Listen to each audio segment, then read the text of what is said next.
रियासत तेलंगाना में गुज़िश्ता रोज corona virus के 621 नए केसेस दर्ज हुए, जिसके बाद रियासत तेलंगाना में कोरोना केसेस की कुल तादाद 6,44,951 हो गई। गुज़िश्ता रोज कोरोना से 2 अफराद की मौत हुई, जिसके बाद रियासत तेलंगाना में कोरोना से मरने वालों की तादाद 3,802 हो गई।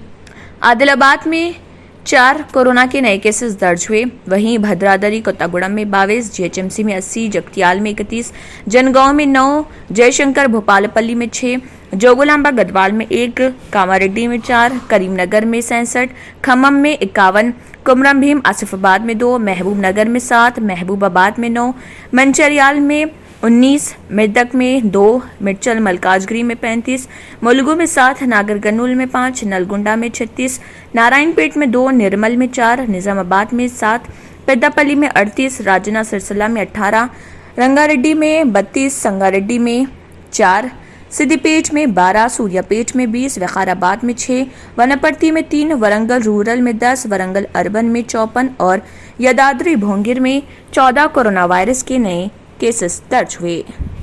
जर्मनटन हॉस्पिटल ऑर्थोपेडिक से मुतालिक हर मरीज यहाँ शिफायाब, इनाम याफ्ता। Doctor Mir Jawad Jar Khan, senior orthopaedic surgeon, advance operation theatre, ICU, digital x ray, laboratory, physiotherapy, pharmacy, sharing और प्राइवेट रूम्स, लेडी डॉक्टर्स और डॉक्टर अर्जुमन सुल्ताना गैनाकोलॉजिस्ट की खिदमात हासिल। वाजिबी फीस और मुकम्मल सहूलियात से हजारों मुतमईन। एम्बुलेंस से आरास्ता Germanton orthopaedic hospital, pillar number 150, Attapur, Hyderabad. अगर आपने हमारे चैनल को अभी तक सब्सक्राइब नहीं किया है तो यहाँ पर रेड कलर का सब्सक्राइब बटन दिख रहा है, उसे क्लिक करें और हमारे चैनल को सब्सक्राइब कीजिए और साथ ही साथ बेल आइकन को भी क्लिक कीजिए, जिससे आपको ताज़ा अपडेट मिलती रहे।